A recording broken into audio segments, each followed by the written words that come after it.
Buenos días, a continuación presentaremos el caso clínico número 12.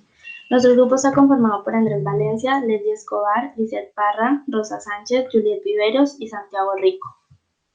Bueno, para iniciar con el desarrollo del caso clínico hablaremos de la apnea del sueño, la cual es descrita como un trastorno del sueño donde la respiración se detiene y recomienza repetidas veces. Los principales tipos de apnea que encontramos es el síndrome de apnea del sueño obstructivo, el cual se caracteriza o se presenta en los pacientes debido a una obstrucción de la vía aérea superior, principalmente a nivel nasofaringeo y menos frecuentemente a nivel de la hipo y orofaringe, que genera un cese completo del flujo aéreo, denominado apnea, o un cese parcial denominado hipoapnea. Los pacientes que presentan este tipo de síndrome es debido al resultado de una alteración anatómica y funcional de la vía aérea superior que hace que esta zona sea más colapsable que en los sujetos normales. Cuando se realiza un polisomnograma en estos pacientes, encontramos actividad mantenida de movimientos torácicos y abdominales. El otro tipo de apnea que encontramos es el síndrome de apnea central del sueño, el cual surge a diferencia del anterior debido a que el centro respiratorio no genera correcto estímulo eléctrico, o bien este estímulo no es llevado adecuadamente por las vías nerviosas, o también puede ser resultado debido a una afección de los músculos respiratorios, los cuales no reconocen el estímulo o no son capaces de traducirlo adecuadamente para generar contracción muscular y realizar una respiración normal y adecuada, generando un cese completo de flujo o un cese parcial. Cuando se realiza un polisomnograma en estos pacientes, encontramos ausencia de actividad de movimientos toracoabdominales junto a ausencia de paso de aire en el canal oronasal. Nos enfocamos un poco más en la apnea obstructiva del sueño debido a las características que presenta la paciente en este caso clínico. De manera que encontramos que los factores de riesgo en este tipo de apnea es sobrepeso debido al acúmulo de grasa en la región cervical, ser hombre, ya que la epidemiología encontramos que se presenta en un mayor porcentaje en hombres que en mujeres, las vías respiratorias estrechas, que puede ser hereditario, ser mayor, ya que es más común en adultos mayores, el consumo de alcohol, sedantes, tranquilizantes, tabaquismo y congestión nasal. Un paciente típico que presenta apnea obstructiva del sueño presenta este cuadro clínico, el cual es paciente de edad media con sobrepeso u obesidad. Estos pacientes típicamente presentan ronquidos progresivos de larga data, cansancio, sueño no reparador o excesiva somnolencia durante el día, que puede generar accidentes, nocturia, síntomas de reflujo, cefalea matinal, deterioro cognitivo y disminución de la libido.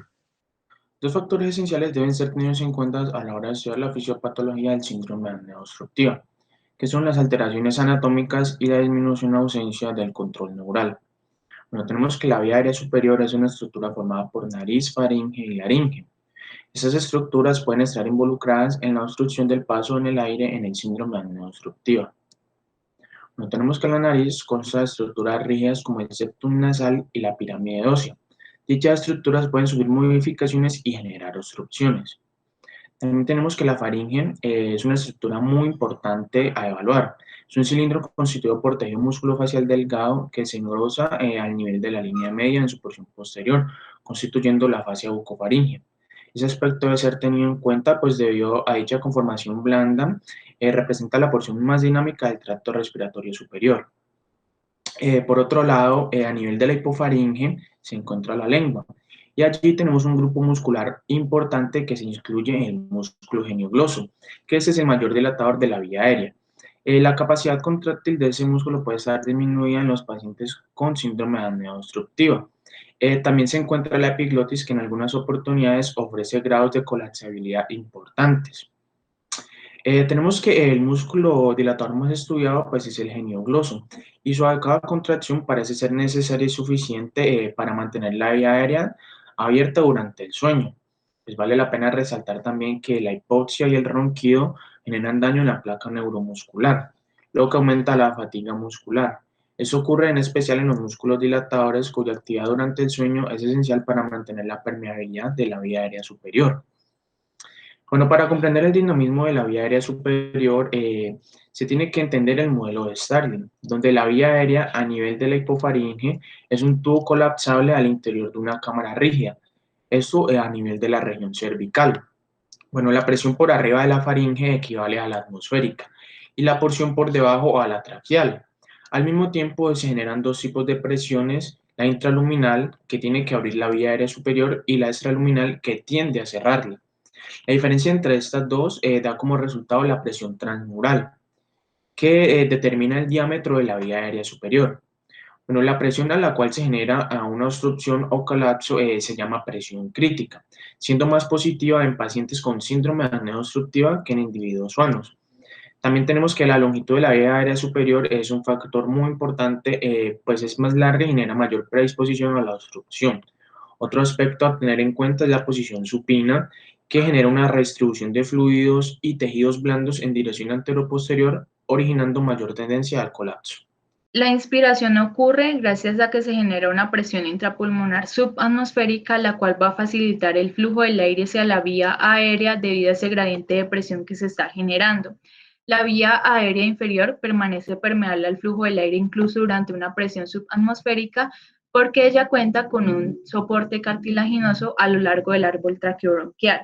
Sin embargo, la hipofaringe no cuenta con ese soporte, sino que depende de la configuración de los tejidos blandos a nivel cervical, de modo que es más vulnerable al tono muscular y a la cantidad de tejido adiposo que ahí se encuentre. Es por esto que la obesidad va a ejercer un efecto mecánico, porque al aumentar la cantidad de tejido adiposo a nivel cervical, este va a ejercer un efecto masa, disminuyendo el diámetro de la vía aérea superior. Durante la vigilia, la hipofaringe se mantiene dilatada debido a la acción de los músculos dilatadores de la vía aérea superior. Sin embargo, durante el sueño hay una disminución de la actividad muscular, lo cual va a hacer que la vía aérea disminuya en su diámetro, aumente su resistencia y sea más propensa al colapso. Cuando hay un cese del flujo aéreo, tenemos un aumento de la presión arterial de CO2 y una disminución de la presión arterial de oxígeno. Esta hipercapnia es sensada por los receptores centrales y la hipoxemia por periféricos.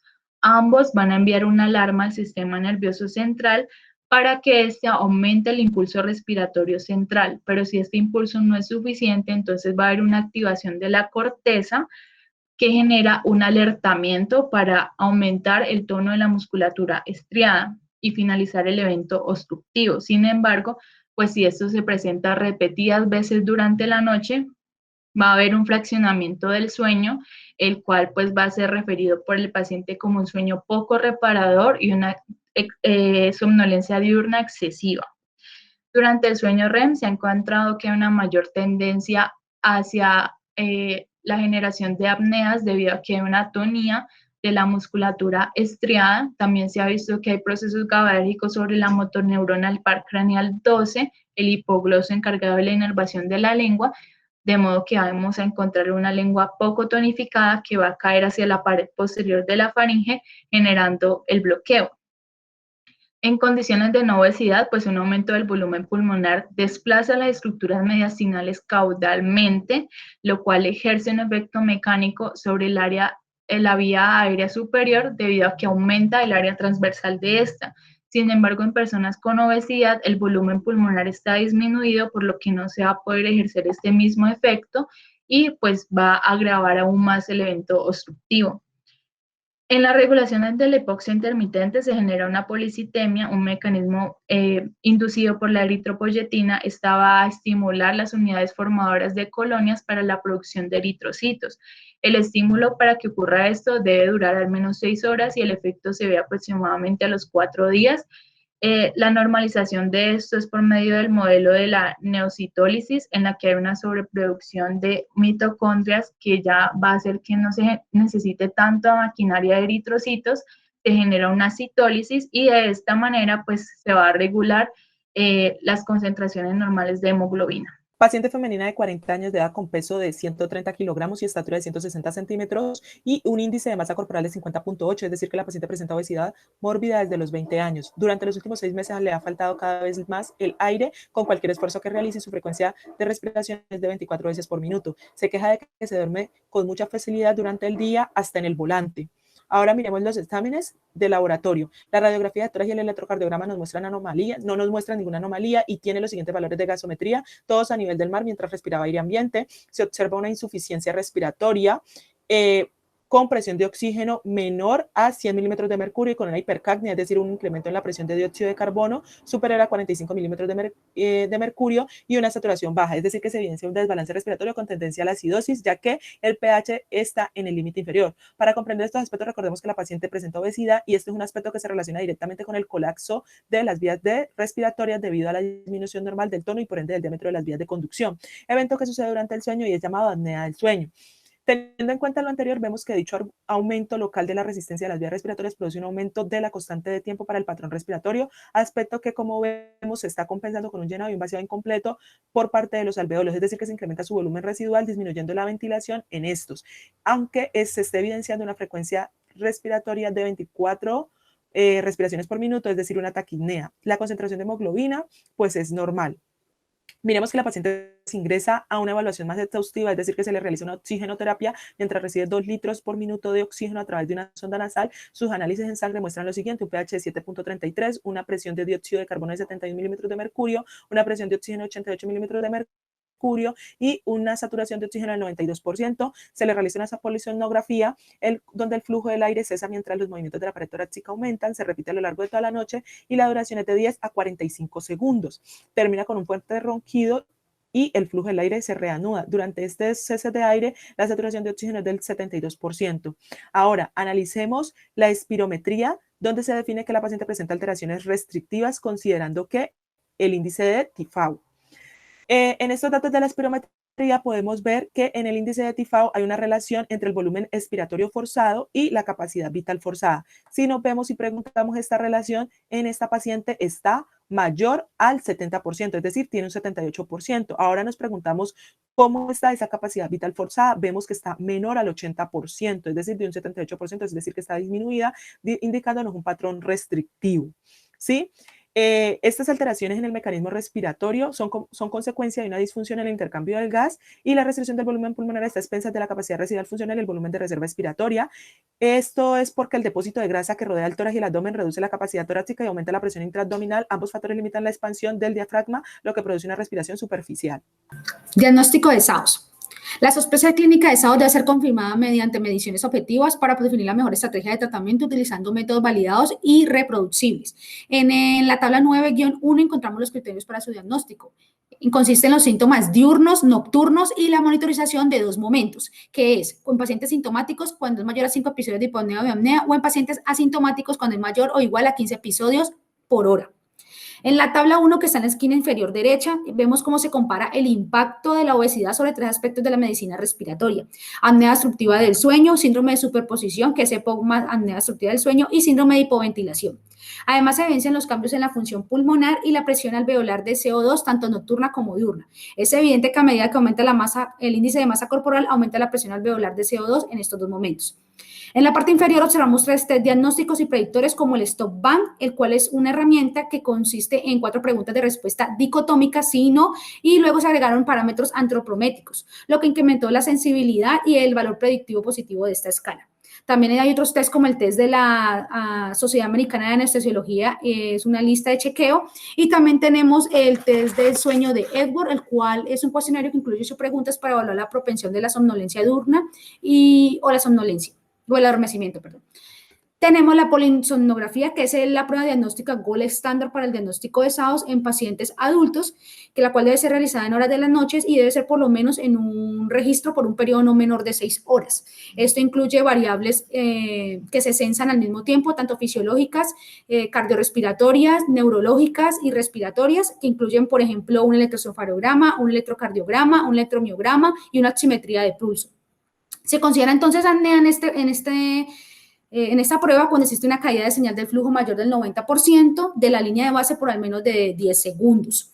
En esta gráfica vemos las líneas rojas que señalan los periodos de apnea que corresponden, si vemos como en la última línea que está la saturación de oxígeno, señalan los puntos en los que la saturación bajaron por debajo del 90, que corresponderían con los mismos periodos de apnea. Tenemos aquí un punto importante que son los criterios de diagnóstico de severidad, el cual es el índice de apneas e hipopneas, que si es menor a 5 de eventos por hora, pues incluye que es normal. Al lado izquierdo tenemos una gráfica que es la de flujo-volumen. En la izquierda encontramos un paciente con un normal y un paciente con una apnea obstructiva del sueño grave. Vemos que en los bucles tanto expiratorios como inspiratorios encontramos un patrón que se llama el patrón de dientes de sierra, los cuales me pueden sugerir una orofaringe flácida. A la evolución clínica de nuestra paciente del caso, encontramos que a los 2 años ya pesa 145 kilogramos, es decir, que aumentó 15 kilogramos, está letárgica con edema de miembros inferiores. Y a la gasometría encontramos una acidosis respiratoria con policitemia, la cual resulta de una hipoxia que estimula la corteza renal, que produce eritroproyectina, luego esta induce la médula ósea a la creación de nuevos eritrocitos y por ende pues, el aumento de la hemoglobina. Hasta este momento concluimos que nuestro paciente presenta síndrome de hipoventilación por obesidad, donde es característico la hipercapnia diurna, que es persistente, se asocia a obesidad y suele coexistir en el 90% de los casos con la apnea obstructiva del sueño. La obesidad genera depósitos a nivel de cuello que aumentan la presión crítica de cierre y mayor tendencia al colapso intermitente de la vía aérea, una menor distensibilidad a nivel pulmonar y un mayor retroceso elástico, aumenta el trabajo ventilatorio y a largo plazo altera el control de la ventilación. El síndrome de apnea obstructiva del sueño se caracteriza principalmente por hipoxia intermitente nocturna, mientras que el de hipoventilación por obesidad en hipercapnia diurna. La evolución clínica del paciente, este paciente recibió tratamiento 2 semanas en UCI con una pérdida significativa de peso, más o menos 9 kilogramos, mejoría clínica, se envió a casa con soporte ventilatorio modalidad CPAP durante el sueño y oxígeno por cánula nasal a 2 litros por minuto, así como una dieta estricta. Al mes, en su control ambulatorio, se observa una pérdida significativa de peso, también de 9 kilogramos en tan solo un mes, y este paciente ha tenido una buena adherencia al tratamiento, se observa también mejoría en los gases arteriales, el pH compensó, las presiones parciales de los gases se normalizan respecto a la previa, la saturación de oxígeno mejoró y la hemoglobina está en parámetros fisiológicos. Esto se debe a una retroalimentación negativa en el circuito de eritropoyetina, de la producción de eritropoyetina y el modelo de la neocitólisis por normoxemia nocturna. El tratamiento del SAOS es interdisciplinario, el objetivo es lograr la adecuada oxigenación tisular y esto se logra con un eslabón primario, que es el manejo de la presión positiva en la vía aérea en modalidad continua o CPAP o en modalidad binivel o BiPAP. El binivel es muy usado en los pacientes obesos porque requieren cada vez más una presión en la vía aérea mayor y esto pues con el BiPAP logramos controlar las presiones expiratorias e inspiratorias e irlas titulando hasta lograr mejoría clínica. Hay que hacer seguimiento a varios parámetros clínicos y si esto no funciona, pues entonces se recurre a una ventilación invasiva con intubación urotraqueal. A nivel hospitalario, el CPAP sigue siendo un eslabón primario con el manejo de la reducción del peso por dieta, por ejercicio o por modificación del comportamiento. Se debe fomentar o se recomienda el manejo o el sueño no supino. Se debe evitar los depresores del sistema nervioso central como el alcohol u otros fármacos, se debe controlar las comorbilidades y el manejo con cirugía bariátrica o otros puede ser requerido dependiendo del criterio médico. Estas son las referencias y muchas gracias.